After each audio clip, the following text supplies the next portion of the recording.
যোৱা 17 তাৰিখে মাক লৈ আহিলোঁ। মাৰ বয়স 87 ৰানিং, খাব ল'ব নাই, দুৰ্বল হ'ল। ডক্টৰক দেখালোঁ, তেওঁ তলতে এটা চিট দিলে। তাত চালোঁ যে তাৰমানে বৰ কষ্টৰ, ফেন নাই, লাইটো নাই, গৰমত থাকিব নোৱাৰে। তাৰমানে ৰাতিটো 8টামান 9টালৈ থাকি কিনে আকৌ লৈ গ'লোঁ। তাৰপিছত লৈ যে ডাক্তৰ পিছদিনা ক'লে কালি আকৌ লৈ আহিব। আকৌ কালি নেক্সট ডে লৈ আহিলোঁ 18 তাৰিখে। সেইদিনাখন কিবা অক্সিজেন কিবা ইঞ্জেকশ্যন দিলে চেলাইন লগত, সেইখিনি দিয়াৰ পিছত আকৌ লৈ গ'লোঁ ঘৰত। আকৌ অলপ কি কয় মঙলদৈ চিভিল হস্পিটেল, মঙলদৈ অসামৰিক চিকিৎসালয় বুলি কওঁ আৰু। তাৰপিছত যেতিয়া আকৌ আজি অসুস্থ হোৱাৰ কাৰণে আজি লৈ আহিলোঁ আবেলি। অনাৰ পিছত এই তাতে চিট দিলে, সেই ঠাইতে। তাতো সেই লাইট যেন একো নাই আৰু লাইট ফেনটো একো নাই। গতিকে চুপাৰভাইজাৰক আলোচনা কৰি লৈ পেলাই এটা কেবিন ল'লোঁ।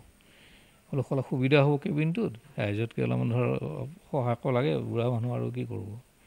ইয়াততো এতিয়ালৈকে তাৰমানে লাইনো নাই, কাৰেণ্টো একো নাই। লাইনটো আছে, জেনেৰেটৰো নাই, একো নাই আৰু। কেবিনৰ সুবিধা পাৰ ডে 1000 টকা দিব লাগে। সেই এটা চাৰ্জিং লাইট লগাই থৈছোঁ। ফেন সেয়া চলি আছে অলপ অলপ।